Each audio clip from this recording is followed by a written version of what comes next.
113쪽 좀 풀어보겠습니다. 아까 풀 문제랑 비슷한 문제들도 많네. 습도가 높으면 이제 해양에서 발달한 기단이고요. 그 다음에 기온이 습도가 낮으면 육지 쪽에서, 그 다음에 기온이 높으면은 저위도, 기온이 낮으면은 고위도인데 A는 B보다 고위도에서 발생한다. A가 온도가 낮잖아요. 온도가 낮으면 고위도지. 고위도가 원래 추운 거다. 온도가 낮으면은 고위도가 맞죠. B는 대륙성 기단이다. B는 습도가 높잖아. 습도가 높으면은 습기가 많은 거고 대륙성 기단이 아니죠. 해양성 기단이고요. C는 습도가 낮으니까 대륙성 기단이고, 봄에는 C의 세력이 약해지고, C는 그러면 어떤 기단이냐면 기온이 낮고 습도가 낮으니까 시베리아 기단입니다. 시베리아 기단. 근데 봄에는 양쯔강 기단이 영향을 주잖아요. D가 양쯔강 기단이죠. 그러니까 습도가 낮고 기온이 높은 양쯔강 기단이죠. 그래서 D의 영향을 주로 받는다. 맞아요. 봄에는 양쯔강 기단. 3번 고르시면 되고요. 6번 문제는 이제 기단의 성질이 변하는 것을 의미하는 건데, 한랭한 육지에서, 그럼 한랭한 육지면 건조한 그런 기단이었는데 따뜻한 바다를 지나면서 습기랑 온도도 높아지고 이러겠지? 그러면은 사실 이렇게 되면서 구름이 잔뜩 생깁니다. 수증기를 공급받고 이러면은, 그러면 비가 많이 내려요. 그래서 하여튼 성격이 변한다라는 건데, 가에서 기단이 바다를 통과하는 동안 습도와 이슬점이 높아진다. 습도 높아지면 이슬점도 높아지는 거예요. 습도 높아지면, 현재 습도가 높아지면 이슬점 높아지는 겁니다. 기억 맞아요. 나에서 저근형 구름이 잘 생성된다. 이건 어렵네. 따뜻한 육지, 그 다음에 그러면은 원래 온난하고 건조한 공기가 지나가는 건데, 여기가 찬 바다잖아.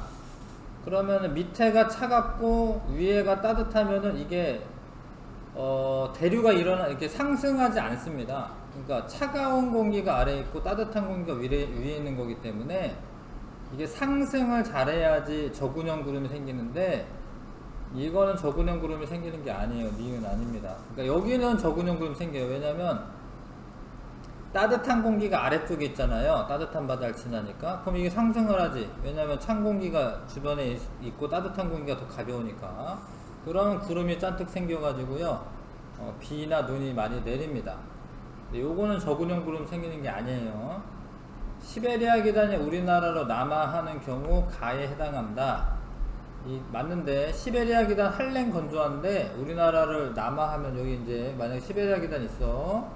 여기도 시베리아 기단이 있어요. 우리나라를 지나와.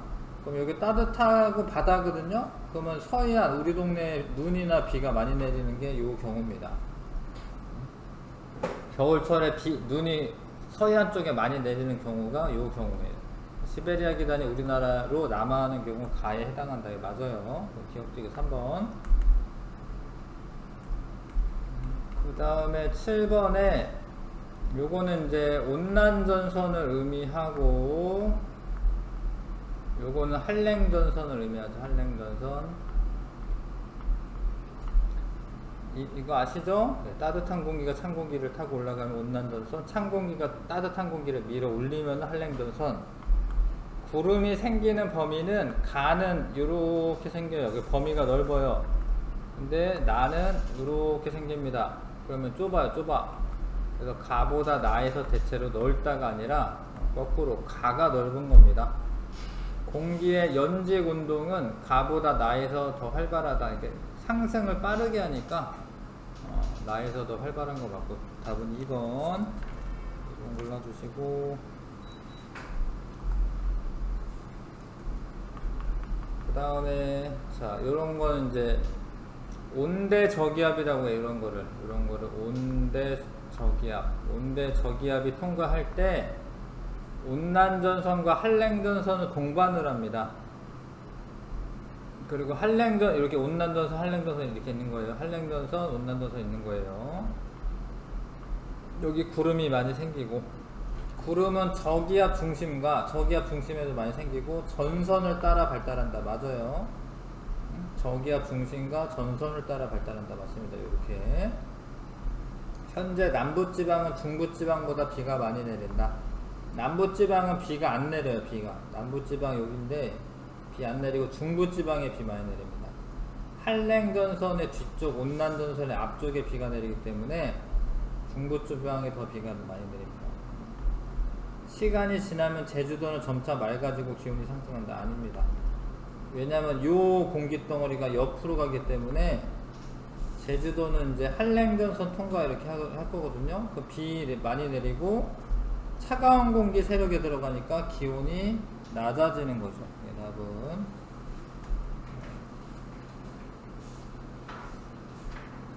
아니고, 아까 뭐였죠?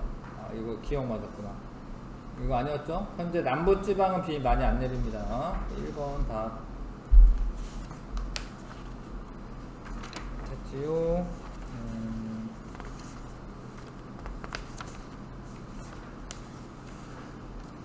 조금 아쉽네.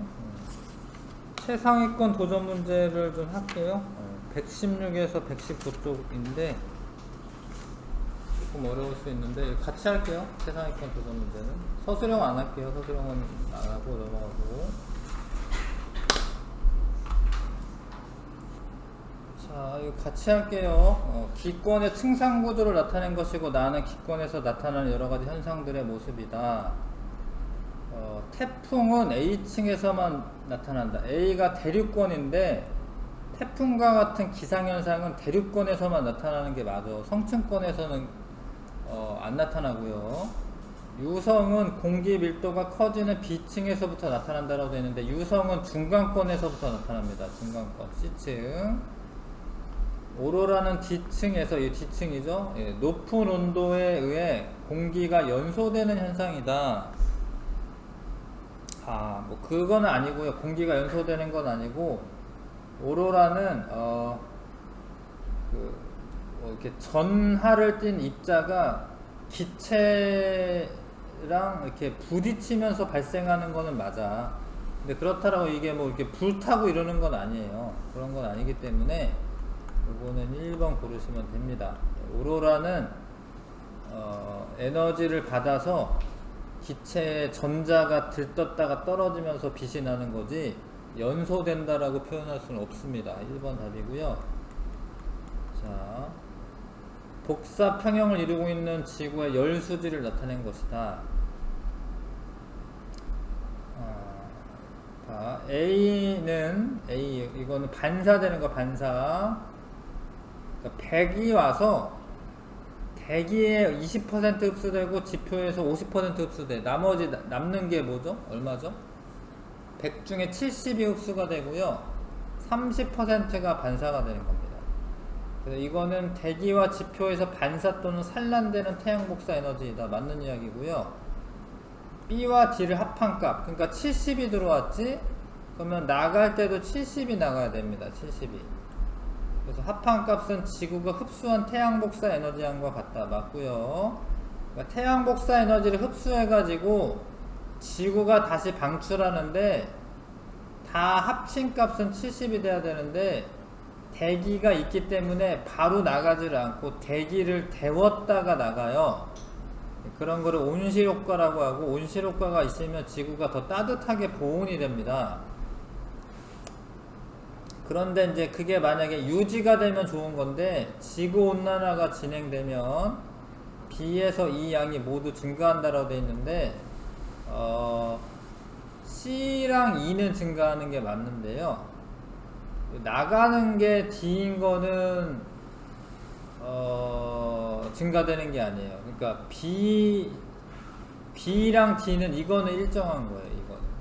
그러니까 얘를 데워주고 나가는데 B랑 D는 70 들어오면 70 나가는 거는 일정한 게 맞아요. 그래서 이거 틀렸는데 모두 일정한 게 아니라 B와 D는 일정하고, 여기 재방출하고 이제 C랑 E 이런 거는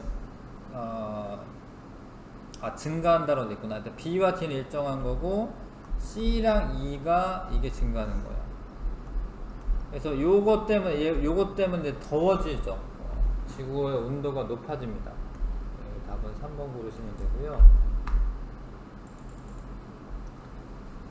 자, 3번에 지구 온난화가 심해지는 과정이다. 대기로 방출한 이산화탄소, 대기의 이산화탄소 방출, 대기로 CO2 감소 뭐 이렇게 돼 있네요. 그러니까 대기로 CO2를 방출하고 CO2의 소비가 감소한다. 이거는 이제 광합성량이 감소하는 거지. 광합성량이 감소하는 거죠. 그러면 어찌됐건 이산화탄소 농도가 증가하는 겁니다. 이 두 개 합쳐서. 그러면 온실기체가 많아지니까 지구온난화가 더 커지고, 그러면 해수의 온도가 증가하는데, 근데 이산화탄소가 있잖아요. 기체인데 온도가 높으면은 잘 안 녹아요. 바다에 안 녹습니다. 네. 그러면 이산화탄소 농도가 감소한다라는 거는 다시 대기로 이산화탄소가 많이 방출되는 거예요. 그래서 지구 기온은 계속 상승하는 거지. 그 다음에 기온이 높아져서 빙하가 만약에 녹아. 근데 빙하라는 게 원래 하얀색이잖아. 하얀색이어가지고 빙하가 많으면 태양빛을 반사를 많이 해요. 반사를. 근데 만약에 빙하가 녹았어, 융해됐어, 그럼 반사가 안 되고 그대로 흡수를 합니다. 흡수를 하면은 온도가 또 높아지죠. 온도가 기온 상승하게 됩니다. 그래서 이산화탄소는 지구 복사 에너지를 흡수하여 지구 기온을 상승시키는 그런 애고, 이런 거를 온실기체라고 해요. 온실기체이고요. 가에 의해 해수에 녹아있던 이산화탄소가 대기로 방출된다. 맞아요. 기체 용해도가 감소하면은 바다에 녹아있던 이산화탄소가 방출되는 게 맞고요. 나에 의해 지구에 흡수되는 태양 복사 에너지 양 감소된다. 이거 틀렸는데, 반사율이 감소한다라는 거는 흡수는 많이 한다라는 거예요. 흡수는 많이 하는 거예요. 태양 복사 에너지 흡수를 많이 흡수합니다. 틀렸죠? 자, 3번. 자, 어떤 공기의 포화 수증기량과 현재 수증기량의 변화이다. 포화 수증기량이 A에서 B로 갔네. 감소했죠, 그쵸? 이거는 온도가 하강하는 거, 온도 하강. 근데 현재 수증기량이 떨어졌네. 그러면은 이거 응결이 되는 거예요. 이거는 수증기가 응결이 되는 겁니다. 그러면은 요때가 뭐 한 거냐면 이슬점 도달한 거야. 이슬점 도달. 그래서 물방울이 응결이 돼 가지고 현재 수증기량 감소했죠. 요만큼이 응결이 된 겁니다.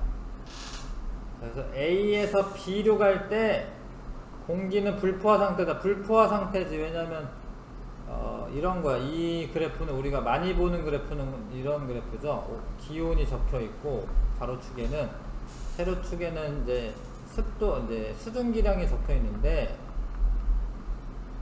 이런 그래프를 많이 봤잖아요. 그래서 A에서 B로 갈 때는 얘가 수증기량 일정하고 이렇게 기온이 낮아진 거야. A에서 B로. 그 다음에 이제 C로 더 낮아지게 되면 요만큼이 응결이 된 거죠. 응결. 그래서 A에서 B로 가는 동안에는 불포화 상태가 맞아요. A에서 B에서 공기 이슬점 감소한다. 이슬점 감소하는 건 아닙니다. 왜냐면 현재 수증기량 일정할 때는 이슬점이 계속 똑같아. 이슬점이 똑같고요. 감소하는 거 아니고. 2번. B에서 C 과정에서 수증기가 응결된 게 맞고요. B에서 C 과정에서 상대 습도가 일정하다. 왜 맞냐면 이게 100%여서 그래요. 100%. 상대 습도가 이제 100%로 일정한 거야. 요 그래프를 따라가는 거니까, 요렇게 와서 이렇게 따라가는 거니까. A에서 C로 가면서 기온이 하강한다. 기온은 계속 하강하고 있어요. 기온이 계속 하강하고 있습니다. 답은 2번. 알 것 같아요?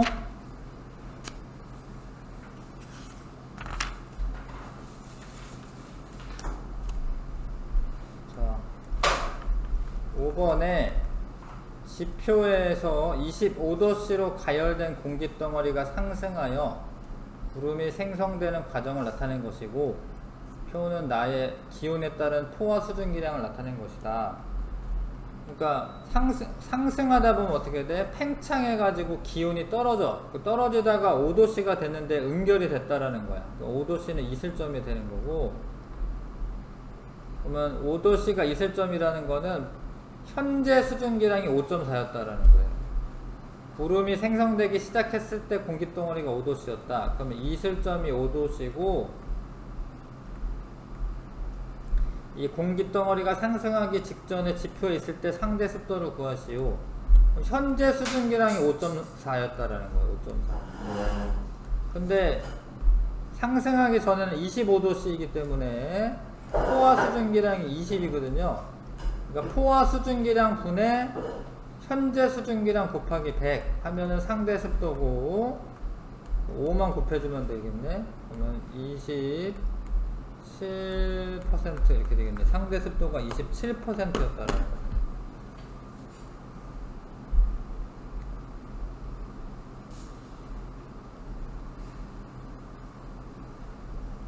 이해 가나요? 뭐 모르겠네요. 그러니까 이런 거죠. 요 공기 덩어리는 처음에는 25도씨였어요. 그러다가 이제 상승하니까 온도가 낮아지잖아. 온도가 낮아지다가 5도씨가 됐을 때 응결이 된 거야. 그러면은 5도씨에서의 포화 수증기량이 현재 수증기량이랑 같은 거기 때문에 5도씨에서 포화 수증기량 5.4거든요. 근데 이제 습도를 구하려면 25도씨에서의 포화 수증기량 분의 25도씨의 포화 수증기량 20이잖아요. 포화 수증기량 분의 실제 수증기량 곱하기 100 그러면 27%가 나오죠. 알겠어요? 6번 그림은 멀지 않은 두 지점 A, B에서 지표에 차등 가열이 일어났을 때 공기 밀도의 변화를 나타내는 모식도이다. 어렵네. 근데 여긴 가열이 됐고요.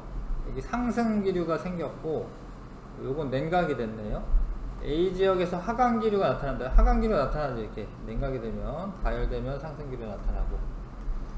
H 높이에서 기압은 A 지역이 B 지역보다 낮다라고 됐는데, A 지역이 공기 덩어리가 많이 있는데, 공기 덩어리가 많이 있고 얘는 좀 적잖아요. 그래서 A 지역이 B 지역보다 기압이 낮은 게 아니지요. A 지역이 B 지역보다 낮다.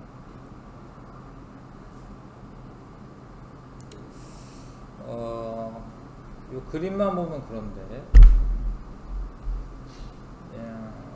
H 높이에서 기압은 A 지역이 B 지역보다 낮다. 그림만으로. 자, 근데 요거를 이렇게 봐야겠네요.